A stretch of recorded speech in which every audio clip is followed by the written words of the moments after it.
me, Daphne, and welcome to my channel and welcome to this reading vlog. My plans for this reading vlog is to see how much I can read in a week. We are going to be taking some stats, some daily stats to see how many pages / percentages I get through this week. And on top of that, I want to focus on new releases. So I've pulled out all of the books published in 2024 that I own, minus this Harry Potter one, which I will probably read anyway because I'm just reading the series. So I'll probably want to pick this up anyway. I'm on book 6. This is Harry Potter and the Half-Blood Prince. I could not tell you who the Half-Blood Prince is. I'm not this far in the book. I haven't started it yet. I have that, unrelated, but then all of these books were published in 2024, and I'm just gonna mood read a little bit.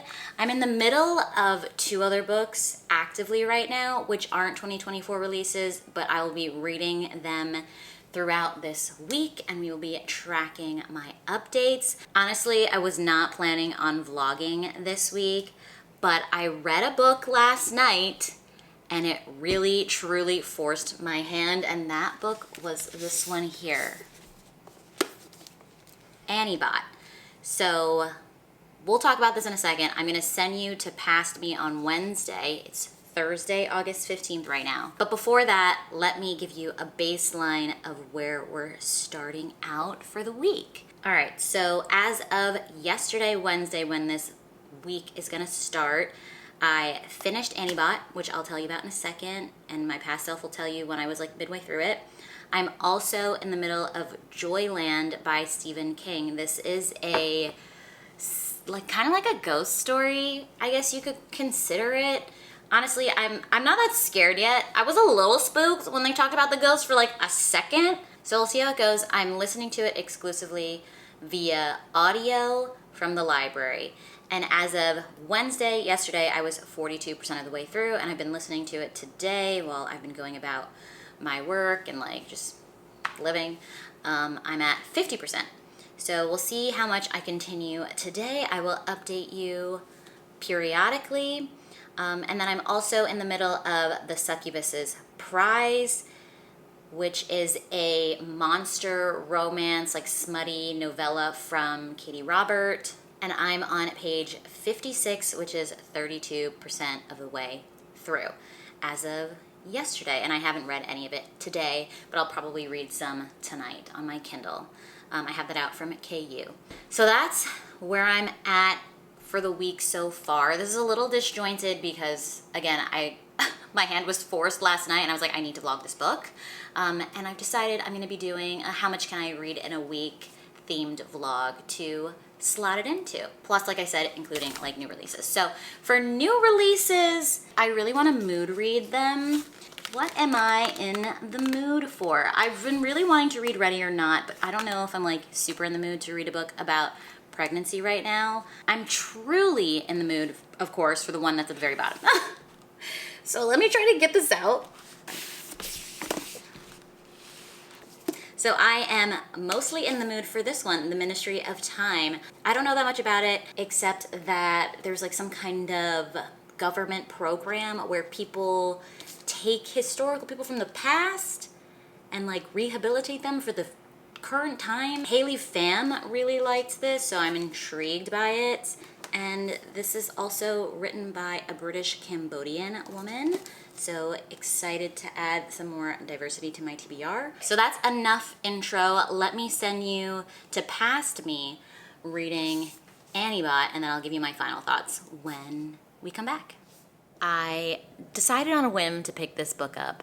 I really want to read more new releases, and I was like, oh, this was released in 2024. It's short. I am in the mood to give Annibot a try. It sounded really interesting. So this is about a robot woman. We kind of jump right in. She's pretty sentient right off the bat. They call it didactic mode, I think, autodidactic, which basically means she can like learn on her own and she just isn't like pre-programmed to do everything as a robot, right? Like it's like AI, whatever, machine learning vibes. And she's been living with this human man for probably like a year and a half or so at the start of this book.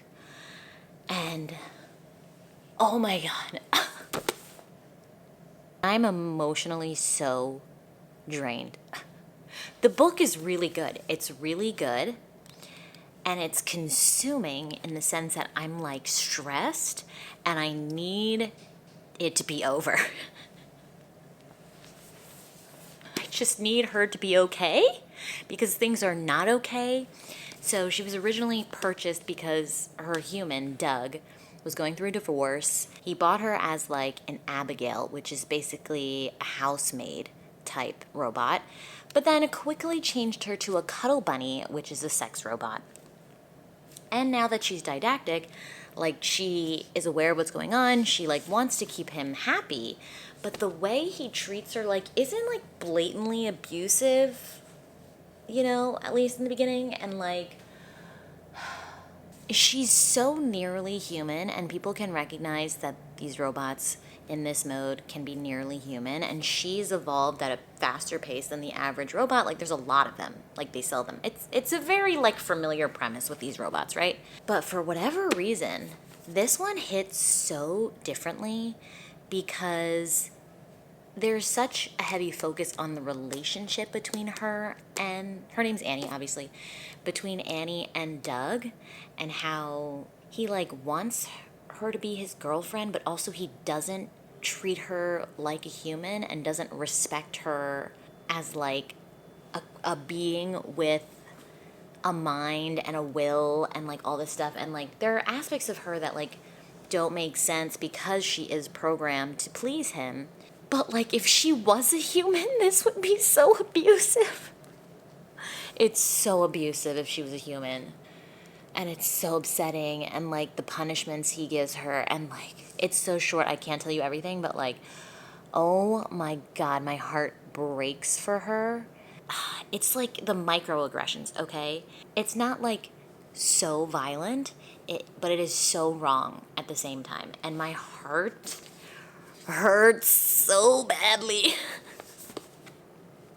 It's so good. I don't know, maybe I'll end up giving this 5 stars because I just like need to get to the end. I just need this to be over in the best way possible. I just want to be out of my misery, and if I don't finish it sooner than later, I will just be like in the middle of this book, not knowing how it's gonna end, just like miserable and anxious and stressed out.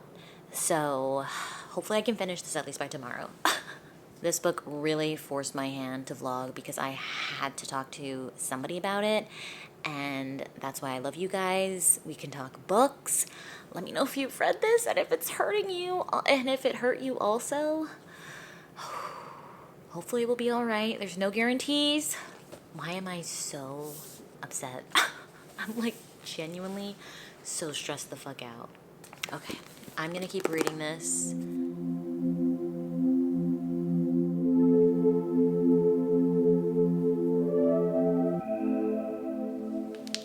And we're back. Okay, so what did you think of my reaction so far? I am much better since that clip. I feel like a little more emotionally stable. It did wreck me, and I did finish it that same night, last night. So today's Thursday, so I finished this in a day, which is very unusual for me. I don't typically do that anymore, but it wasn't very long, and I was desperate to get to the end to like have the emotional conclusion so I could just move on with my life and not have to be in turmoil any longer. I ended up giving this book 5 stars. It just like did something for me that I can't deny. I was so emotionally invested and like in turmoil and pain and suffering and heartbreak, heartache and agony, like so many adjectives for this robot woman, Annie. And I think the thing about this book is that it's a bit of death by 1,000 cuts. There's just so many like micro aggressions that I perceived in the story. You know, it's not like blatantly violent, but it's so domestically agonizing. her confusion and feelings of loyalty and all those things to this man. Oh my God, it was so good, but like, I don't want to overhype it, but I think the way the author is able to capture the emotions and feeling trapped, the feeling of being trapped is so all-consuming, but in a way that, I don't know, it's amazing. I loved it.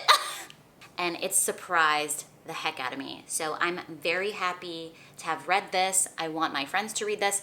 Oh, the only other thing that I would say about this book that's like kind of really important for your taste in books is that Annie is used as a sex toy, pretty much. She is a sex toy, which is very important to the story, and her relationship with the man being so sexual is very like prevalent and talked about a lot in the story. So I don't know if like sex conversations or if like sexual topics are going to make you uncomfortable, if it would like trigger you in any way, like maybe avoid this, because sex is like very important to the story. Like you can't skip the sexual aspects of the story because that is her main function for him, and that's what he uses her for mainly. But it's not like super explicit or anything. It's not like the scenes are described, but they're not explicit. They're not romanticized, in my opinion. It's not like, oh, it's a steamy, no, it's not like a steamy romance or anything. This is like perfect if you need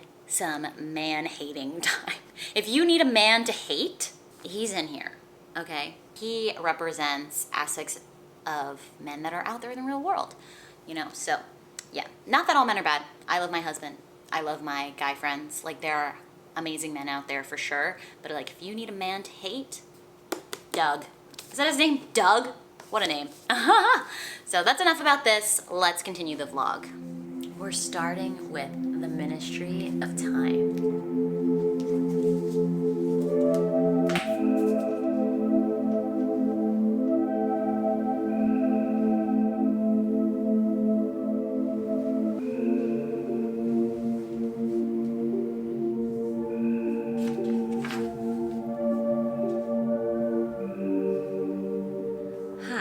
It is Friday night, 10:30 p.m., and I have some reading updates for you. I'm not doing anything interesting tonight. I stayed up kind of late last night reading, so I'm very exhausted. I'm here at the TV stand with you because I'm finishing up getting ready for bed. I'm going to take some of my vitamins, and I wanted to give you my reading check-in for how much I read on Thursday. Let's get started. I've really increased my vitamin consumption because I'm not as young as I used to be, and I'm trying to treat my body like a temple. So, a few seconds while I take this and then we'll talk stats. Whew. Impressive. I got it all down in one go today. Okay. Let's talk books. So, as of Thursday, I listened up to 54% of Joyland. I took this down from the shelf because I have a physical copy, so why not show it to you when I talk about it? And as of right now, I'm like 68% of the way through. And I gotta say, the book is kind of boring, which is disappointing. But, I mean, I have this nice copy. I think I got this for free or like really cheap secondhand. But I'm fucking bored. I think I'm like struggling more because Antibot was just so good. Speaking of struggles, I'm reading The Succubus's Prize as well. And as of Thursday, I was on page 81, which is 46% of the way through. When I was reading in bed last night, I was just skimming it, guys. I had this soft DNF for so long, and then before I started this vlog, I was like, I should just really finish that because I think it's like the fourth one in Katie Roberts' series for this. So I was like, I should just finish it, and I think there's another one after it, but I'm just like not vibing it. I'm just a little bored with it also. The only one in that series I really, really loved was the first one, which was The Dragon's Bride. The second one with the octopus guy I thought was really bad. I didn't like that one. The gargoyle one was only okay. And then we did the one with the demon that has like horns for eyes. That one was like decent, and now I'm on this one and I'm not really vibing it. So the series as a totality is probably like a 2.5. But Dragon's Bride, the first one, I was obsessed with. So I keep trying, and I'm kind of failing. I got up to page 34, so 9% of the Ministry of Time, and I've continued reading it today. I'm currently on page 46. And this is also okay. I'm just trying to figure out the tone. Like, I thought the tone would be kind of more serious. When I heard that you don't know the main character's name, I was like, oh, it's like some weird artsy style or whatever. It's probably got like this really like monotone character. I just kind of imagined her kind of monotone, but it's actually like kind of funny. And she's more of a like normal woman versus this like robot kind of woman I was imagining at first. The writing style took me a little while to get used to. Honestly, I had to read it out loud last night just to like get into the cadence of how it was written, because I was just like really, like my brain was just not clicking with it. But I think I'm getting used to it now that I know like what the tone is. It's a little bit more casual than I originally thought, which is fine. So we'll see how this goes. I'll keep giving it a try. Tomorrow should be a fun day. I'm going to Central Park. They're doing like the open street thing where they like block the cars from driving on the street. So me and Chase are gonna take the city bikes from here and ride up as far as we can go and end up at Central Park. And then Ina's gonna catch up with us. Maybe Parth will hang out with us. He's a friend that lives down the street, and we'll see how the day goes. I have the dentist in the morning before that, and I also want to get a run in before that and eat lunch before that. I will see you in the morning, and I'll give you another update on how far I've gotten in my reads. The idea. Back and forth I went from the Whirly Cups to the shooting gallery and then back to the Whirly Cups again. She spent considerably longer in Tom's arms. Promises were made about Thanksgiving at Tom's parents' home in western Pennsylvania. Jack's Magic Beanstalk, and a starry night sky featuring the Carolina Spin outlined in red neon. Fred, who sent me home early. Fred, who had a surprise plan. We had made our arrangements at lunch the day before. I am on my way to the dentist. I've been having some TMJ issues where my jaw was pretty much completely locked. I could barely open to eat a bite of food, so I really needed to get that sorted out. I'm feeling much better now. The doctor gave me a mouth guard and had me do some exercises, so really pleased that I saw her. Plus, this picture was super cute. And then we had the open street. Keep going. Open street, baby. Oh my God, we're going uphill.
Those are our men. My man, her friend. What? What? What? So fucking annoying. What? How did you lock your phone out? I don't know. Probably it's in my bag. It was probably touching the buttons by accident. It's in my bag, maybe. Oh my God, 1 hour. And you didn't even notice because you were using my phone for the video. Oh, I'm so sorry. That's so annoying.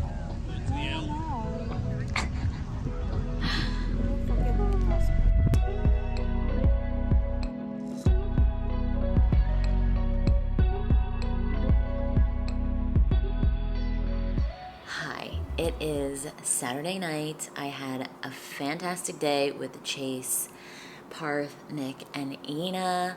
We went to Central Park. We did the bike ride up that you saw, which was really fun. That was just the three of us, and then Nick and Ina met us at Central Park. It was a great day. I have done a little bit of reading, so I want to give you my update from yesterday, so Friday's final numbers. I don't give you the numbers the day of because like I read late into the night and then I read on my Kindle in bed and stuff sometimes. So on Friday, I got 86% through the audiobook of Joyland. And then for the Succubus's prize, I didn't make any progress in that at all. I was exhausted. I didn't end up reading it in bed. I was so tired. And then the Ministry of Time, I only read a couple more pages and got to page like 47 from 34, so 9% to 13%, really not that much. Today I did a little bit of reading from this. I want to read more tonight.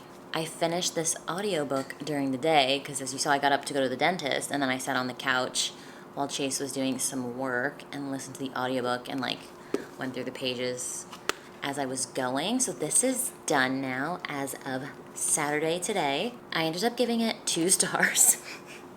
Oh, I'm so sad about it, but it's good because I can unhaul this and put it in a little free library or something, and somebody else might enjoy it more than I did. Like I was saying, I found it kind of boring overall, and the reveal with the killer was like whatever, and also it wasn't that spooky.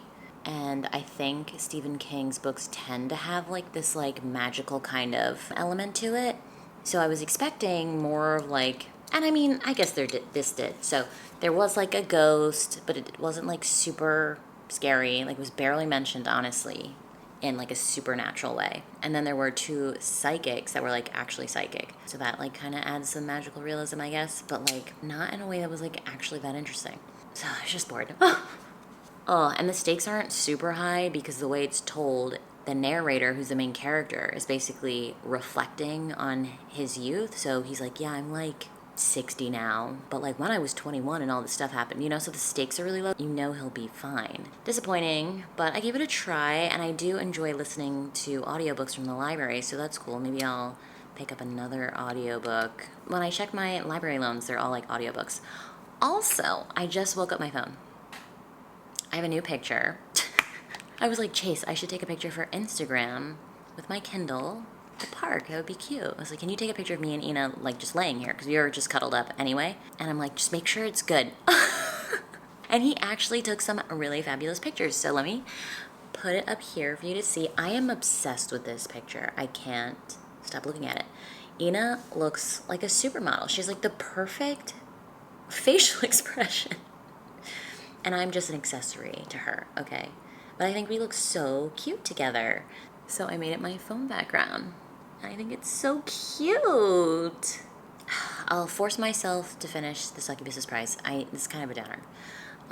And then the Ministry of Time, I'm still so early days in it. Did I really tell you that much about it since I started it? Our main character, we don't know her name. She is a bridge for this guy that's from the past. He's from 1847. He was like a commander on a ship, so he was already gonna die.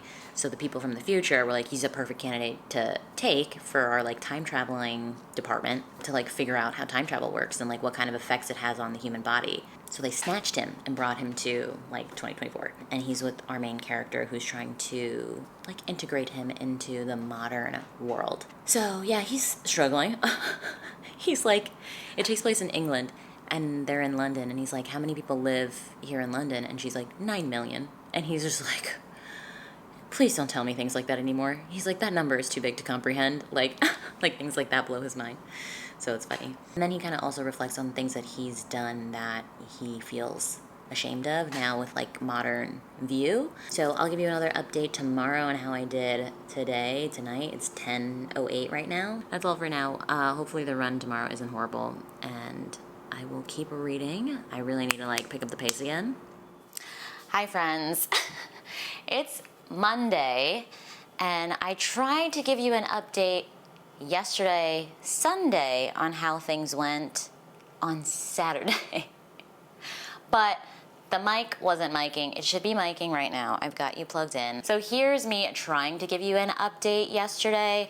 I was getting ready for a run with Chase. I was in a rush. Originally, I had like a different adapter plugged into the mic thing, and I thought it would still work.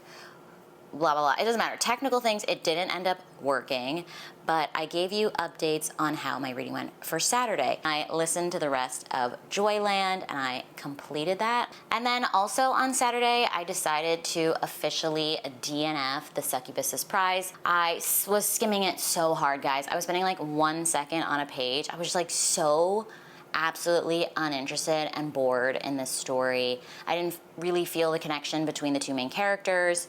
She's a succubus and the main character is a human who agreed to like potentially have a baby with the succubus people and like live with them for 7 years in this demon realm. This series has been kind of mostly misses for me. And then I moved on to this one. I had already soft DNF'd it. I'm like trying to force myself to finish it, but I'm like, what's the point? I'm like not even reading it and I don't care. So hard DNF, done with it. So there's one more in this world that's scheduled for February 2025. So I'm officially caught up, but I don't know. Maybe I give up on Katie Robert. I don't know. It's just mostly misses, so I'm sad. And then the last thing for Saturday was that I read up to page 52 in the Ministry of Time, which I have here. So that's like 15%. So that was it for Saturday. I did my brunch thing with Monica and Chase. We had a good time. We got coffee. I didn't end up vlogging it. I meant to, but I kind of forgot. Now we're caught up to the proper timeline, and I have updates for you how I read on Sunday. So I was left with one book currently actively reading for this vlog, and that's The Ministry of Time. I was reading a ton of it last night, and I got up to page 105, which is 30%. And I told you before, I was kind of like a little bit bored with it, but things are minutely getting a little bit more interesting. We're learning about our main like time traveled guy from a third perspective. Like we have our main first person perspective with the woman. She's kind of weird. I don't like her that much. She's kind of falling in love with him, but in an icky way. He's like trying to get to know the other expats, like the other people that got time traveled and stuff, like forcibly against their will. They got like taken out of time. She sees that he's interested in this woman from like 1640 something. I don't know. She's jealous, but like she doesn't like think to herself that she's like jealous. She just kind of like inserts herself in the way. So if he's talking to the other girl from across the room, like the main character, the person whose perspective we're getting, she'll like step into his sight line to like block his view of the other woman. Like it's weird and icky and I don't like her that much. Like ew, like something weird, like you're supposed to be being professional, like gross, grow up. He saw something, he saw some like weird futuristic device. It was like projecting some kind of image and he was like, oh, what is this thing called? She wasn't with him at the time when he saw it and she's like, I don't know what that is. Like, what are you talking about? So she thought he was making it up, but then like things are kind of suspicious because she has like a handler that she reports to and stuff, and he's like, oh, like this is insecure to talk about, like people are listening to us, and he's like really paranoid about stuff, like he knows more than she does. So I'm intrigued. I'm like, is something happening to like the current timeline? Like are people from the future interfering with the current timeline that interfered with the past? Like that's kind of intriguing. I'm intrigued. So we'll see how far the author takes this aspect. Again, I'm 30% of the way through, so we've got a lot of potential here. But yeah, that would be trippy because they're like, oh, it's the first time we're doing time travel, but if the future is more advanced in time travel and they're messing with them, and also like our main character doesn't know what the point of the time travel project is. She's like, if we learn that the door, like the time travel door, works and that if we pull people they don't die, like what are you guys going to use with that power? Her authority is like, that's out of your pay grade, like a different person, not the paranoid person. I have to get back to working and I will talk to you when I have updates. Bye for now. Hello friends, it is Tuesday night. It's nearly midnight. It's almost midnight going into Wednesday. I just scheduled a YouTube video that I'm excited about, so I did some content creation work tonight. I haven't read any more of the Ministry of Time as of today, but I have updates from how I read yesterday. So yesterday I got to page 138 in the Ministry of Time. That's 40%, and it is slightly more interesting. Like I said before, I'm intrigued. It's only okay. I'm not obsessed with it. So that's part of the reason also I'm like struggling to kind of push through and get more pages read, you know, considering I would like to for the sake of this video. But I started another book on my Kindle. I actually technically started it Monday morning, like post midnight, but it felt like Sunday night. So I really should have told you about it in my Sunday update because once I read past midnight, I'm still considering it like that same day. So like today's Tuesday. Once it rolls over into midnight, I'd still log it for like Tuesday's progress because like I hadn't slept yet. So technically I read some of it for Sunday night, but I didn't log it and I didn't tell you about it. So we'll only log it for Monday. I read more last night as well. The book I'm talking about is My Husband, My Stalker. It's another Jessica Cain. I got to page 40, which is 64% of the way through. It's a very, very short novella. This is about a hitman who sees this woman on the news. She just finished the trial against this person who kidnapped her, and the hitman falls immediately into lust/love with her and decides that she needs to be his. But because of what the girl said, obviously she's been traumatized. She's just like, oh, I just want like a normal life. He's like, fine, I will become a normal man for this woman. So he like moves next door to her. He like pretends to be her neighbor, goes by a different name, says he's like an accountant or something like that, like a normal boring job. She's like immediately in love with him the first day they meet. Within 2 weeks, he convinces her to marry him. So now we're like post-marriage. He's keeping secrets from her because he's still a hitman. He's not even telling her his real name. And he's like trying to hide his crazy obsession with her. He's like, I can't let her know that like I would do all these crazy things to her because it'll scare her away and she just wants a normal man, right? And then also, in Jessica Cain fashion, it has daddy kink. And normally, if it's not that much, like I can overlook it. It's whatever. It doesn't bother me too much. Like I personally don't like it. But this one just takes it too far. I don't like the scenarios that Jessica Cain sometimes does with the daddy kink. I find it personally very uncomfortable. That's it for this update. I will talk to you tomorrow. Bye for now. All right, so my final update for all my reads is that I completed My Husband, My Stalker last night. It was a total of 62 pages, so that was done. I ended up giving it 2 stars. It was just too far, like I said last night. And then I didn't pick this up last night. I was just too tired to like mentally take this in. I'll probably keep reading it this week as I get ready for my trip, but I won't finish it until after my trip, most likely. I wonder if this will make the Goodreads Choice Awards or whatever it's called for the year. But at least I gave it a try and I'm reading it, but it's definitely not gonna be like a favorite, at least so far, unless like the second half really picks up. This was an interesting vlog, a little disappointing. I think the high of reading Annie Bot and having so much fun with that, but also like maybe not so much fun, but like emotional response to it. I wonder if my reading of Annie Bot had affected how I felt about the books that followed. So as a recap, we have Annie Bot. I ended up giving this 5 stars because I absolutely consumed it. I was emotionally like so invested in this and it took me on a roller coaster ride. Then I completed Joyland and I ended up giving this 2 stars. I decided to DNF the Succubus's Prize, which was by Katie Robert. I was reading that on my Kindle. Basically halfway through by the time I kind of given up. I completed My Husband, My Stalker, which was a steamy novella.